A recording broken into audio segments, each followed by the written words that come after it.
Hace unos días, el 19 de enero, precisamente, Caras y Caretas publicó un artículo de Ricardo Pose que se titula La guerra cultural, la disputa por el relato político. ¿De qué se trata, Ricardo Pose? Buen día. Buenos días, Mónica. Buenos días, compañeros de La Semilla y audiencia de Claridad. Bueno, estos son uno de los temas que aprovechamos. Viste que en el verano hay pocas noticias informativas. Entonces, en realidad, aprovechamos a plantear algunos temas que en principio pueden parecer medios engorrosos, pero que en realidad hacen a una cuestión más de fondo que tiene que ver primero con un cambio casi imperceptible de los patrones culturales y de nuestro comportamiento, que uno puede correr el riesgo de pensar que es solamente un problema para el estudio de antropólogos, ¿verdad?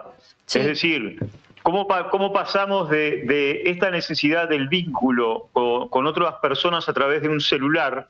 ¿Cómo pasamos de una distracción que antes podía ser sentado frente a una tele, o en el cine, o en el teatro, o en un boliche con amigos o amigas, a esta necesidad de estar, constantemente con este estímulo de algunas de las aplicaciones que nos vienen a través del celular, ¿verdad? Y cómo además se produce esa sensación de vacío, ¿no? Cuando envías un mensaje a otra persona y esa persona no te contesta, como los gurises dicen, cuando te clavan el visto, Sí. o cuando de repente en una relación, en un vínculo, desaparece de la noche a la mañana. Y por eso decía, uno podría correr el riesgo de pensar que esto es un problema que en parte lo es, claramente, de un nuevo patrón cultural para estudio de la antropología, que claramente ya lo tiene estudiado, pero que uno además debería preguntarse, pero bueno, más allá de esa sensación de libertad y de autodeterminación que uno siente desde su propio celular, ¿no? En realidad todos tenemos claro que esto es un servicio al que estamos accediendo y que se nos está dando. Entonces podría estar bien buena preguntarse ¿cuál es el uso que le dan quienes nos permiten acceder a estas plataformas? ¿Es solamente personas que desde una actitud filantrópica y humana se preocupa por nuestra diversión y por nuestras formas de conocimiento? ¿O hay detrás algunos intereses creados? ¿Qué pasa con los conflictos de intereses? ¿Qué pasa con las situaciones de tensiones políticas? ¿Qué pasa con aquellas denuncias de partes de electorados en países tan importantes como Estados Unidos o en Brasil, donde buena parte del electorado se ha motivado a través del uso de las redes y que muchos de ellos han arribado a conclusiones políticas a partir del estímulo constante? Bueno, de esto habla este artículo y de esto, si te parece, Mónica, queríamos compartir hoy con ustedes, Sí. que tiene que ver con este fenómeno de lo que se ha denominado la guerra cognitiva. La guerra cognitiva justamente es una guerra, primero, por supuesto, que nace como concepto en los grandes estudios estratégicos militares, que están todo el tiempo pensando en estas cosas, sobre todo cuando hay escenarios bélicos, y que en realidad se han puesto a pensar cómo puede influir en una estrategia militar el uso de estas aplicaciones. Porque en verdad, yo no pretendo que la audiencia sea experta en temas militares, pero voy a tratar de ser lo más gráfico posible. En el campo de lo militar, la derrota de lo que se considera el enemigo no tiene que ver necesariamente con la destrucción física, en términos absolutos casi nunca lo es, sino que en realidad tiene que ver con la destrucción anímica del enemigo. Es decir, cuando el enemigo llega a la comprensión de que por la capacidad militar del contrincante, por su capacidad y moral desde el punto de vista del ánimo del combate, por su capacidad de imponerse, se genera una sensación de ánimo de derrota, que es lo que permite finalmente que ese conflicto bélico se resuelva. No necesariamente se resuelve hasta gastar el último cartucho y hasta dejar sin vida al último soldado del otro bando. Sería algo ¿Verdad? así como desgastar al enemigo. Exactamente, cuando, digamos, por decirlo de alguna manera, una situación que primero empieza por una situación de un estado de presión colectiva, que luego se termina en la resignación y que luego se termina en un estado de sumisión al imperio. Y esto es así desde que se abrió la brecha en Jericó y la humanidad a partir de ahí se empezó a fajar por distintos intereses. ¿Qué tiene que ver esto con el mundo de las aplicaciones? Bueno, que justamente la guerra cognitiva no solamente hoy se desplaza hacia objetivos de escenarios bélicos o conflictos netamente militares, sino que también se busca desplazar hacia núcleos determinados de la sociedad para tratar de influir en algunos temas que para quienes desarrollan estas aplicaciones y para quienes los ponen al servicio de determinados intereses, esto es vital. En los años 60 se hablaba de los mensajes subliminales. ¿Qué eran los mensajes subliminales? Era ese mensaje que provocaba un cambio de comportamiento en la clientela que llevaba a que determinada clientela, por ejemplo, vaya si hoy esto lo podemos ver claro, fuera imprescindible tener que consumir sí o sí una marca de determinado tipo de refresco. ¿Verdad? Sí. Es decir, que a través de distintos mensajes se iba generando la sensación en el consumidor de que mejorar su calidad de vida, su humor, su estándar social, pasaba por el consumo de determinada marca de refresco, y es más, lo sintetizaba en aquella frase que los más veteranos recordaremos, tal marca, la chispa de la vida. Entonces, esos mensajes subliminales que se desarrollaron a partir del mundo del marketing, hoy también se desarrollan en términos, además, de ideas políticas, que es por donde vienen trabajando en esta guerra cognitiva, sobre todo las nuevas derechas. Por ejemplo, en Europa, los miles de mensajes que van generando esta sensación de clima, de una realidad que en realidad es virtual, como nos pasa a todos con los celulares, sí, pero que de alguna manera tiene impacto en la vida real. Entonces, por este ejemplo que seguía de lo que pasa en Europa, se va generando la sensación, por ejemplo, que Europa tiene un tremendo problema con la presencia de los migrantes. Sí. ¿No? Y va estimulando eso hasta que llega a determinados sectores duros de la sociedad, que va generando estas ideas de xenofobia, ¿no? De que se está ante una amenaza latente y permanente. Por supuesto que esto después se amplifica con datos de la realidad, pero que en realidad el otro ya hizo su trabajo. Por poner un ejemplo, mi gurí está viviendo en Holanda, ¿no? Sí. Entonces él recibe constantemente estos mensajes, decir, che, ojo con los migrantes, porque en general los que en un país como Holanda, que ha batido los niveles de delincuencia, quienes están volviendo son los migrantes. Y a partir de allí se largan una serie de estímulos por las distintas aplicaciones, por TikTok, por Instagram. Los informativos de alguna manera se suben a esta lógica. Entonces, ¿qué es lo que pasa? Es cierto, un migrante cometió un delito, ¿no? Y ese dato de la realidad viene a confirmar todo lo que el clima cognitivo ha generado. Pero lo que ese dato de la realidad no cierra es que en la realidad es un migrante en más de los 500.000 migrantes que puede haber en Holanda. Pero se ponen los ojos en ese migrante. Porque además te han ido trabajando en ese clima, ¿verdad? Entonces, esto es como un poco cuando te van diciendo desde todos lugares te va a pasar tal cosa. Y bueno, efectivamente cuando la cosa te pasa, arribas a la conclusión de que en definitiva todo el mundo tenía razón. Esto que también se usa con estas cuestiones sociales, y repito, utilizado sobre todo por un pensamiento político de la derecha. De hecho, en nuestros vecinos de enfrente de ustedes, ¿sí? En Argentina ya se habla de las famosas milicias digitales de Javier Milei, que contando además con la infraestructura del Estado, de los medios de comunicación del Estado, todo lo demás, tienen una suerte de equipo operativo, por eso se les llama milicias, que se encargan constantemente de ir difundiendo este tipo de mensajes. Esto es un poco más peligroso que la fake news, porque la fake news, esto que hace a esa información falsa, a esta información que es mentira y que además en términos absolutos es bastante fácil de desacreditar, o por lo menos en el tiempo de desmontar. Esto es más peligroso porque va hacia las actitudes, cambia los cambios de comportamiento, ¿no? Sí. En definitiva, el mensaje no es tan explícito, pero de alguna manera es como los niveles de inseguridad que hoy hay en Uruguay, la única solución que habría sería que todas las personas salieran armadas para autodefenderse. y ese mensaje empieza primero como un mensaje que se le empieza a imponer en la realidad, entonces te pasan imágenes de 850 incidentes que hubo de determinados delitos, que no quiere decir que sea una realidad muy distinta a la que se puede vivir en Uruguay, pero que una cosa es cuando se hace con esa voluntad explícita, hasta que arribas a la conclusión de que definitivamente la única manera de vivir ante esto, de convivir ante esto, es tratar la manera de autodefender.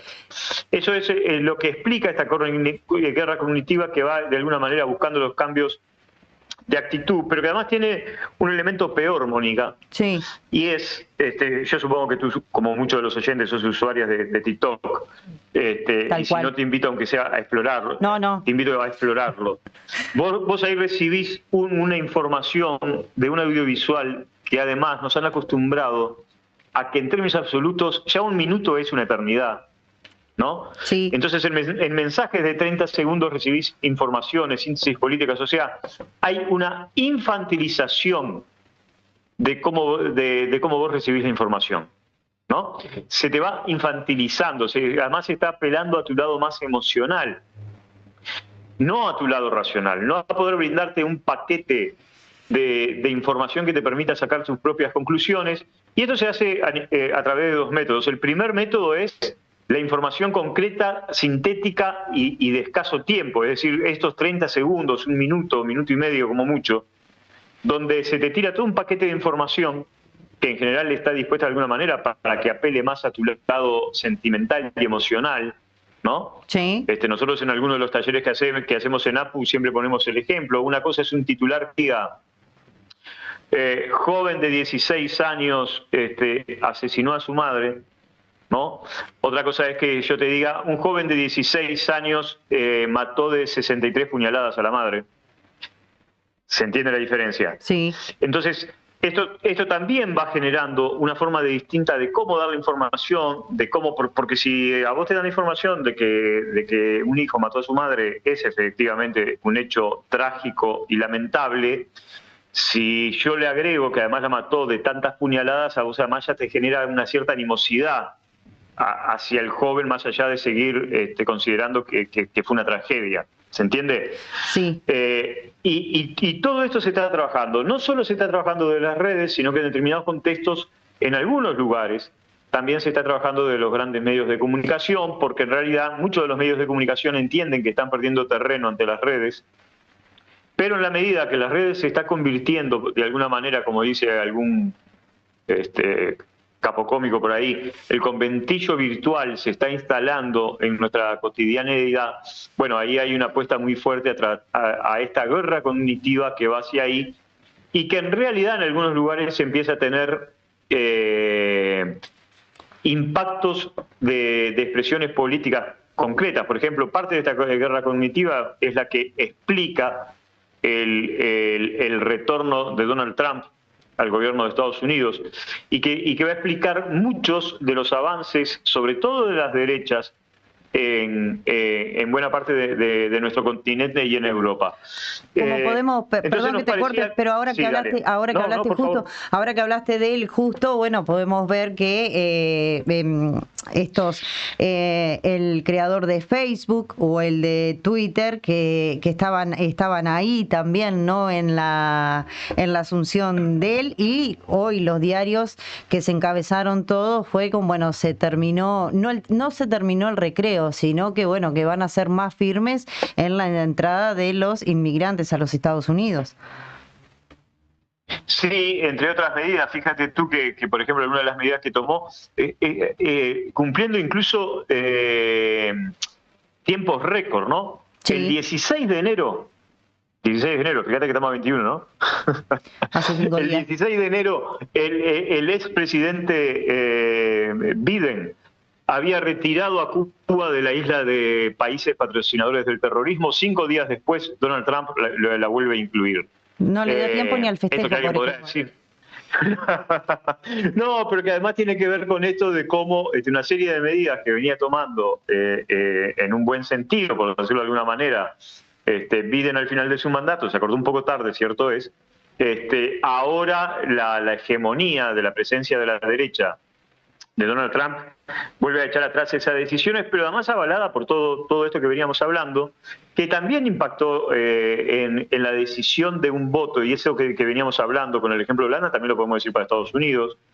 Pero aparte con esta cuestión de el famoso sueño americano, volver a la edad de oro de Estados Unidos, que si uno prestó atención al discurso de Trump ayer, es bien clara las dificultades que el presidente se plantea para reactivar toda esa economía, pero que también no es casual que cuente con el apoyo de dos de los magnates en el mundo de las comunicaciones, que justamente se suma a esta guerra cognitiva que también busca generar este tipo de impactos políticos y sociales, a veces creando una corriente de opinión que pueda avalar incluso bueno, desde políticas de Estado como la que se está planteando Donald Trump, hasta algunas situaciones de escenarios internacionales bien complicados que además entran en un cerco mediático y que puede llevar, no lleva de hecho,